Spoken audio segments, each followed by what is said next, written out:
Hello friends, आपका स्वागत है आपके अपने चैनल पीएमसी मध्य प्रदेश में। तो फ्रेंड्स, आज मैं वीडियो लेकर आई हूँ अटैचमेंट और डिटैचमेंट पर। स्पिरिचुअल जर्नी में जब हम होते हैं तो यूनिवर्स हमें किस तरह से, अगर हमें किसी भी जगह से, मतलब किसी भी लोग से मान लीजिए, या किसी भी चीज़ से ज़्यादा अटैचमेंट होता है तो यूनिवर्स हमें उससे कैसे अलग करते हैं, कैसे हमें उसका लेसन देते हैं कि हमें किसी भी चीज़ से, चाहे वो इंसान को लेकर ले लीजिए या कोई भी ऐसी चीज़ें जो हमें बड़ी पसंद हैं, किस तरह से 50% अटैचमेंट और 50% डिटैचमेंट में रहना है। तो यहाँ पर मैं एग्ज़ाम्पल देकर बताऊँगी अपनी फ्रेंड का, जिसकी कि स्पिरिचुअल अवेकनिंग हुई थी ट्विन फ्लेम के ज़रिए। और जब उसको ये सब कुछ पता नहीं था कि स्पिरिचुअल जर्नी क्या होती है, अवेकनिंग क्या होती है, तो एक जो सोल की प्योर फॉर्म रहती है ना, तो उसमें क्या रहती है, बहुत सारी गंदगी कह लीजिए, ऐसे हो जाती है, जैसे कि बहुत अधिक किसी भी चीज़ को लेके लोभ होना, क्रोध होना, मोह होना, मतलब कुछ ज़्यादा अटैचमेंट होना। तो ये एक अलग से टॉपिक है, अटैचमेंट डिटैचमेंट। तो उसके अंदर अटैचमेंट को लेके थोड़ा ज़्यादा था, और या ये कह लीजिए एक तरह से एक ईगो टाइप का भी मान लीजिए, जैसे घमंड टाइप का, कि उसे अपने फैमिली को लेके, मेरे पापा हैं, मेरे भाई हैं, तो मुझे टेंशन लेने की क्या ज़रूरत है। तो एक तरफ ये उसका अटैचमेंट भी था और एक तरफ कहीं ना कहीं उसके अंदर ये ईगो भी था। तो यूनिवर्स जब उन्होंने आपको सिलेक्ट कर लिया कि अब आपको स्पिरिचुअल जर्नी में रखा जा रहा है, आपके अंदर जितनी भी ये 3D वर्ड की चीज़ें होंगी उनसे आपको अलग किया जा रहा है, तो अब आपका अटैचमेंट 50% किया जाएगा। मतलब ऐसा नहीं है कि आपको बिल्कुल दूर कर दिया जाएगा, लेकिन आपको ये सिखा दिया जाएगा कि चाहे कोई भी रिश्ता हो या कोई भी चीज़ हो जो हमें पसंद है, तो इतना ज़्यादा उसको लेके मोह नहीं करना है। तो इस तरह इनकी भी स्पिरिचुअल जर्नी स्टार्ट हुई शादी के बाद। तो इनको भी अपने ससुराल में, फैमिली में बड़ा इनको प्रॉब्लम हो रही थी। अब ये नहीं बोल सकते कि कोई ख़राब था या कुछ भी था, क्योंकि ये यूनिवर्स का एक तरीका होता है सिखाने का, ये सब प्री प्लान होता है, तो किसी को दोष नहीं दे सकते। तो बड़ी लाइफ में इनकी प्रॉब्लम चल रही थी, रोज़ की लड़ाई झगड़े कलेश चल रहे थे इनकी लाइफ में। तो ये भी, तो उस टाइम पर इनकी भी भाई नई नई शादी हुई थी, इतनी इनको समझ नहीं थी, ये खुद बताती हैं।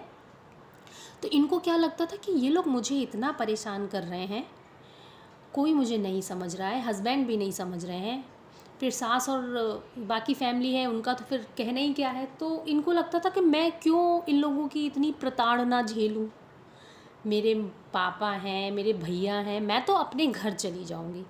तो ये इनकी नासमझी थी उस टाइम पर, इनको नहीं पता था कि अब वहाँ से इनको जो ये सोचती हैं, ऐसा कुछ भी नहीं है कि ये जाएंगी, इनको पहले की तरह जैसे इनकी शादी नहीं हुई थी, सब घर में प्यार करते थे, अब सब कुछ चेंज हो चुका है। तो भाई जब ज़्यादा इनसे नहीं झेला जाता तो ये क्या करती है, अपने मायके चली जाती। ये बताती हैं जब ये मायके पहुंचती तो वहाँ सब कुछ अपोजिट था पहले के हिसाब से।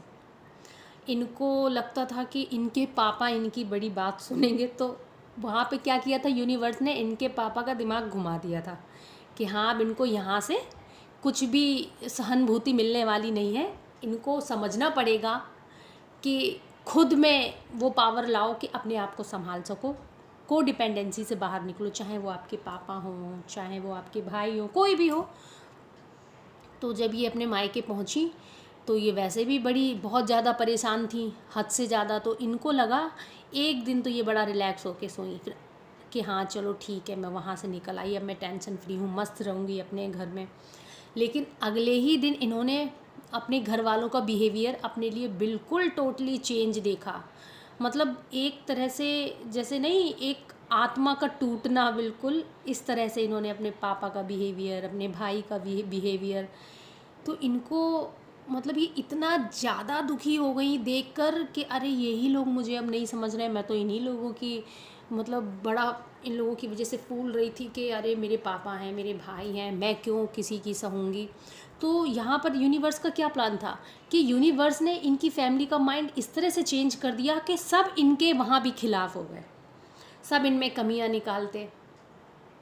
तो इस बात को लेके भाई बड़ा ये अंदर ही अंदर इतना दुखी, मतलब एक तरह से नहीं, अंदर से बिल्कुल टूट जाना कि अब मेरा कुछ नहीं हो सकता। अब जब इन लोगों ने मेरे साथ ऐसा बिहेव करना शुरू कर दिया, मुझ में ही कमी निकालना शुरू कर दिया, कोई मुझे नहीं समझ रहा है, तो ये क्या था, ये भी एक प्री प्लान था कि जब तुम इतनी परेशानियों में होगी और तुमको जब यहाँ से चोट लगेगी, अब जब इनको यहाँ से चोट लगी ना, तब ये कुछ दिन बाद संभली। तो जब ये बाद में बोलती हैं कि अब जब मैं सोचती हूँ तो मुझे बहुत अच्छा लगता है कि वहाँ से उस टाइम पर मुझे सपोर्ट नहीं मिला, क्योंकि अगर इनको सपोर्ट मिल जाता ना तो ये पूरी तरह से अभी भी को डिपेंडेंसी से बाहर नहीं आ पाती। तो ये भी यूनिवर्स का एक प्लान था कि किस तरह से आपको ये जो बहुत इनको अटैचमेंट था ना अपने मायके से, कैसे यूनिवर्स ने दूर किया, किस तरह से इनको अपने ही पिता से, अपने भाई से, वहाँ भी इनको बहुत परेशानियों का सामना करना पड़ा। इस तरह की बातें इनको सुनने को मिली जो इन्होंने बिल्कुल की ही नहीं थी। टोटली मतलब इनकी फैमिली वाले बिल्कुल इनके खिलाफ होके उन्हीं लोगों की साइड ले रहे थे जहाँ से ये परेशान थी। इनके इन लॉज की जो फैमिली थी उन लोगों की साइड ले रहे थे कि इन्हीं ने कुछ किया होगा, इन्हीं में कमी है, ये पहले भी ऐसे करती थी। इनको वहाँ किसी ने नहीं समझा। तो ये बताती है कि जब अब वो बातें ये सोचती हैं ना तो थोड़ा इनको दुख तो होता है कि किस तरह से चीज़ें बिल्कुल बदल जाती हैं, लेकिन इस बात के लिए बहुत यूनिवर्स को थैंक यू बोलती हैं कि अच्छा, वो यूनिवर्स को बोलती हैं अच्छा हुआ जो कुछ भी मेरे साथ हुआ, वरना अगर मेरे साथ वो ये सब नहीं होता तो शायद मैं इस जर्नी में आगे नहीं बढ़ पाती। तो फ्रेंड्स, इसका मतलब ये है कि हमारे साथ बिना किसी वजह के कुछ अच्छा या बुरा नहीं होता। यूनिवर्स का कुछ ना कुछ पर्पज़ होता है।